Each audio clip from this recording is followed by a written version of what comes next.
Videoon kun guyyaa tokko sin fayyadu waan danda'uuf 5 right listii keessan keessa sokaatanii baay'ee gaariidha.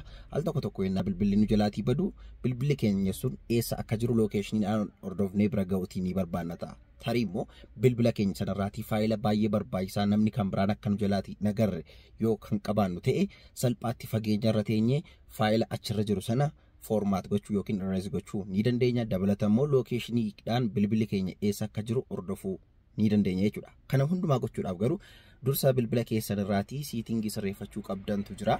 Bilbila keessanii siitingii irra deemuudhaan Samsung account kan jedhu jira. Samsung account kana connectii godhachuuti qabdu. Warri connectii godhin jirtan dirqama connectii gootu. Baay'een keessan immoo connectii gootanii fayyadamtu waan ta'eef kan isin irraatti eegamu bakka kanarraatti gadi bu'uudhaan iddoo kanarratti find my phone yookiin device kan jedhu ni jira. Kanarra tuquudhaan akkuma agartan gara websaayitii kanaatti isin fide jechuudha. Websaayitii kana gaa bilbilli keessan akka tasaa yoo bade liinkii gubbaarratti agartan kanaatiin seenuu ni dandeessu jechuudha. Bilbila nama kan biraa yookiin laaptooppii kan biraarraati seentanii siitingii bareedaa fi barbaachisaa kana argachuu ni dandeessu.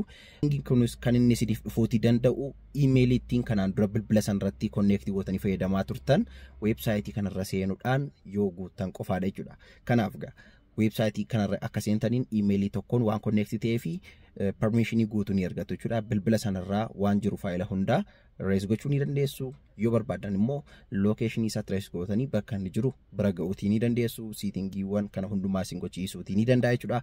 Kanaaf gaa bilbilli keessan hanga inni badutti hin eeginaati dursaatii waan kana sirreeffadhaa isin jechuufan dhufe jechuudha.